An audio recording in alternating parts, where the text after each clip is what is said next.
What a phenomenal stoppage by the referee. Yeah, I think that was excellent referee. Ortiz really impressed me. Well, he caught him with his jab, even in the first round. Worst defense for a guy like Ortiz is that. And then I think the more interesting part was that Boots Ennis was there. Early next year, get that fight on it. It's huge. It's a dangerous fight because both of them could probably win a world title. That's a proper 50-50 fight, that. How equal they are. It's an actual, both at the prime.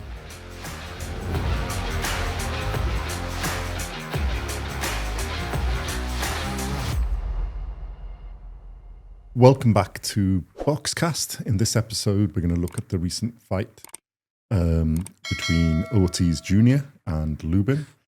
That took place early hours of this morning in UK and late night in USA. So, not really much of a fight there. No. It's quite quick. Yeah, we like might as well go through the round because it's only about 4 or 5 minutes, isn't it? More like a demolition job. Yeah, I think the first round he felt him out, but he noticed that he was getting through. And the interesting thing is, I don't know if you heard in the corner when he was like, "You've got rounds here, slow down," to in Vergil Ortiz's corner. Although to be fair, I was thinking, yeah, he's going about the right pace. He had some opportunities, so he's opened them, taken them, and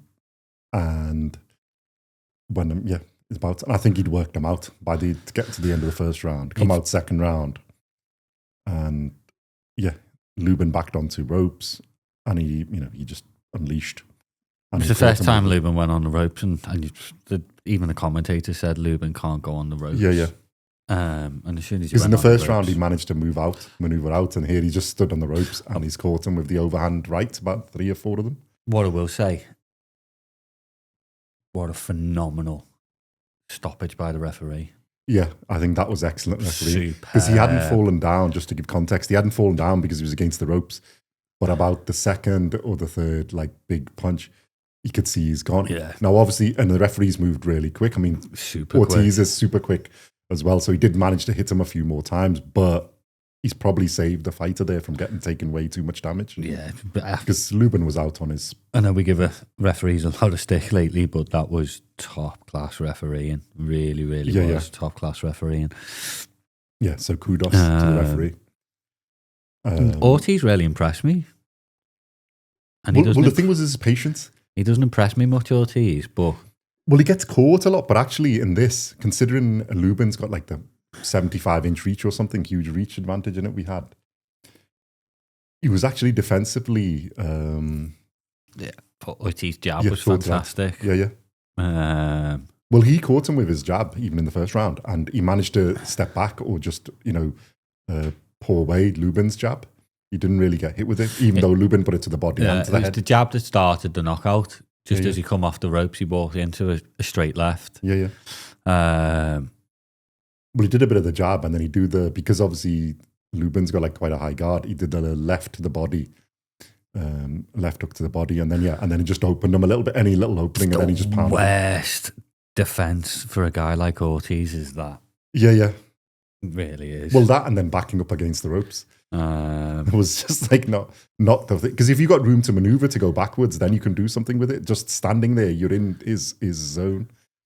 And I think it was an impressive performance. He did impress me. And I think excellent. I think you're right. We have to give kudos to the referee. Excellent stoppage. Where we have moaned about them, but I think you have to give credit where it's due. And that was an excellent Fantastic stoppage. Refereeing. Obviously, let us know in the comments what you guys think. But that Lubin, I'd say, is done now, to be honest. I think every time he steps up to... Well, I think we said in our build-up, isn't it? Every time he stepped up, and I think it's just solidified Ortiz as...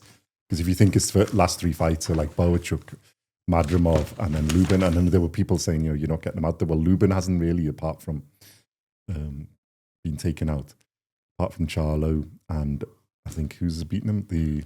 A tall man from Dora. And Ortiz has just put himself in that bracket, although Charlo isn't really that active in the division, but yeah. And then I think the more interesting part was that Boots Ennis was there. and they stepped up and essentially, I hope it doesn't get cancelled, but made the fight that a lot of people want to see. So, yeah, your thoughts on that? Ortiz versus Boots Ennis next. Despite the fact neither of them actually hold a belt yet. Ennis is the WBA interim champion, and Ortiz is the WBC interim champion behind Sebastian Fundora and Albas. But it doesn't need it for the build-up. I think it was quite good. Don't need a belt for that fight because that is one hell of a fight. Yeah. And I think they both built it up properly because Ennis did a good stoppage in his, was a first round stoppage in his last fight against Lima. Yeah, they've both made huge statements. This is going to come down to the promoters, this. Yeah. I think they both want it, but it's going to come down to the promoters. So Eddie and Oscar need to work it out. Sort themselves out. There's already crap being talking about. Would you say this is the biggest fight in the division? Despite them not holding belts? I probably would. I would say it's one of the biggest fights in boxing. In fighting, top 5 fights in boxing at the minute. Yeah. I really would. Would like to have seen Ennis maybe have one more fight at this weight division. Yeah. Well, I was going to say my concern would be he's only had the one, but like when they're in the ring there, he looks huge. Yeah. Even I mean, Ortiz looked big compared to Lubin. He looked like the bigger guy in there, which was interesting. But Ennis looks even big compared to him. Obviously, he wasn't fighting, so he's not in fighting weight. So maybe he's just. I think early next year, get that fight on it. It's huge. I'm wondering if Riyadh might even make a little phone call to Eddie Hearn and Oscar De La Hoya and say, "Well, have that fight." Mm-hmm. But I think that fight has to be in the States, not over in Riyadh. Yeah, it'd have to be a Riyadh season in the States, which they have done. Be a good Vegas fight, possibly. Well, I think it's a big, huge fight anyway, but I think obviously it makes sense, both of them being American, to do it in America. So I am and their respective audiences. Huge Ennis fan, but Ortiz, we know, has really impressed me. That's a proper 50-50 fight, that. Yeah. Well, we might have an interesting one, because I favour Ortiz more than Ennis, as in who I support. Be interested to hope their styles, whether their styles will gel. Well, I think if they both come, we've said about Ennis many times, when he's got a proper opponent, he seems to come alive, and he's much, much better than if you give him somebody, on paper at least, who isn't that there. He seems to then disappoint a bit. Ortiz always seems to bring it anyway, so... my concern with Ortiz, and you can correct me if I'm backing wrong, but he's always been he gets hit too much. Like against Boachuk and Madrimov, we had that concern. Against Lubin, because I think he's known for being a bigger puncher and stuff, he was actually, I think I was impressed, although he was only around and a bit. Yeah, I mean, that's why I was impressed. He's defensively more... with Ortiz as a boxer, not just that. He wasn't just rushing in, going forward, which is his sort of reputation. Obviously, he's 22 knockouts in 24 fights now. And Ennis gets hit as well. But I think we've both seen that both of them have got good chins. So both it's really how defensively sound or how well they stick to the game plan. I think it is 50-50, and it's who comes in with a better game plan and who sticks to it, who manages to execute it. It's a great fight. Please get it made. I love that fight. Yeah. Like you say, I think it is. I think it's, if you take out of world titles, that's the biggest non-world title fight, and probably within top 5 fights in terms of how equal they are. As it's an actual, both at the prime, coming up into a new weight thing. That's your worry, isn't it? Because you don't usually get... It's very rare that you get well, that's why it's contended they're actually going to make it. You don't want to jinx it too much. And so hopefully it's one that it does get made. If the promoters sort it out. I mean, if Riyadh get involved, I think it would get made. It'll get made, yeah. Because... Well, to be fair, Eddie Hearn usually does it. It's the only thing Oscar that was concerning me was Ennis. All he kept going on about was show me the money.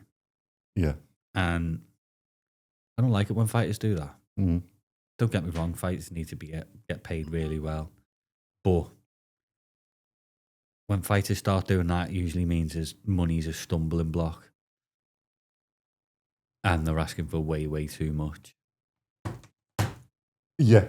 You got to hope the greed doesn't get the better of them. And there isn't an A-side to this fight. Yeah. They're both A-side fighters. You can't have...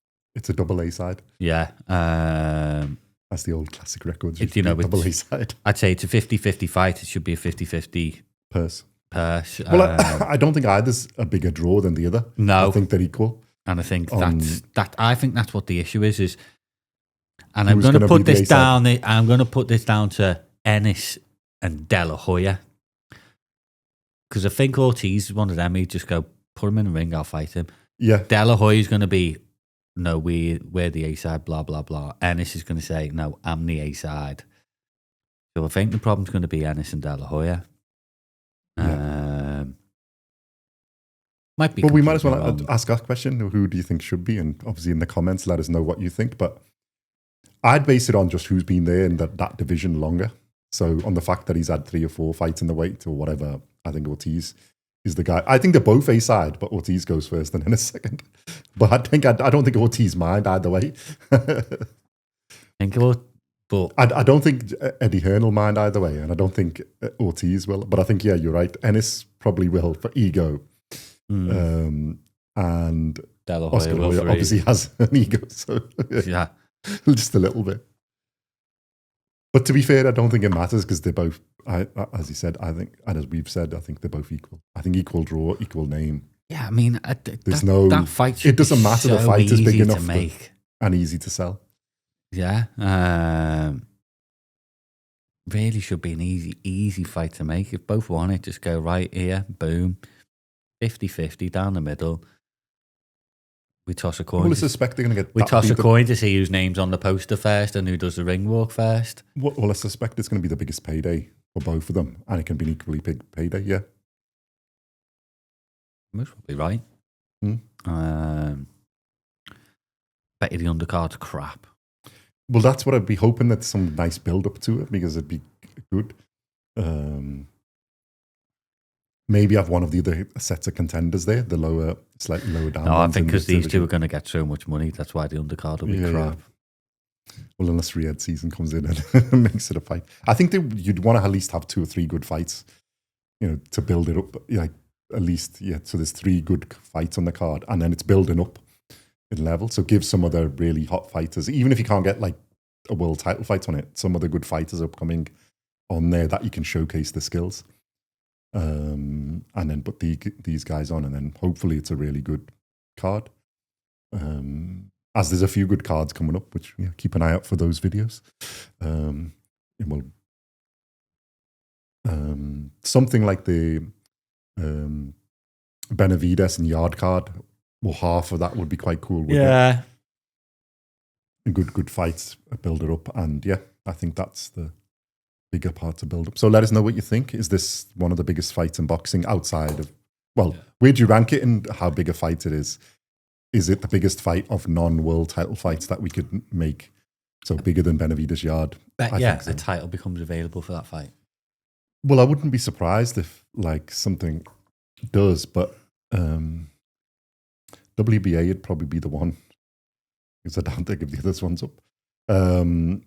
But I mean, it doesn't need it. It's big enough as it is. And then obviously it pushes them in, whoever the winner is, to get to push for those world title fights against a Fundora or a Baru, which both of them are in anyway. And then you got Xander Zayas and obviously Murtazaliev as the other one. I think some fights in that division need to be made. So this is a huge start. Then obviously you got Fundora, Murtazaliev and Zayas all with world titles. Fight, and Baru. So Abbas Baru being the one I don't know so much about. I don't know, Interesting if they do. Because I think that was a title taken away from Fundora. Do you know what? And fair play to both of them if they do take this fight, because, like you say, it's a dangerous fight because both of them could probably win a world title. Yeah, because like you say, Ennis is WBA junior middleweight interim champion. Vergil Ortiz is WBC interim champion. So they're basically mandatories for Ortiz for Fundora, and Ennis for Baru. Yeah, so this is potentially, because both unbeaten, it can, it knocks that O. Yeah. So even though it's a huge fight, it's, from a career point. So it is, much respect if they make it and do it and make a really good show. It's fantastic. Get it done.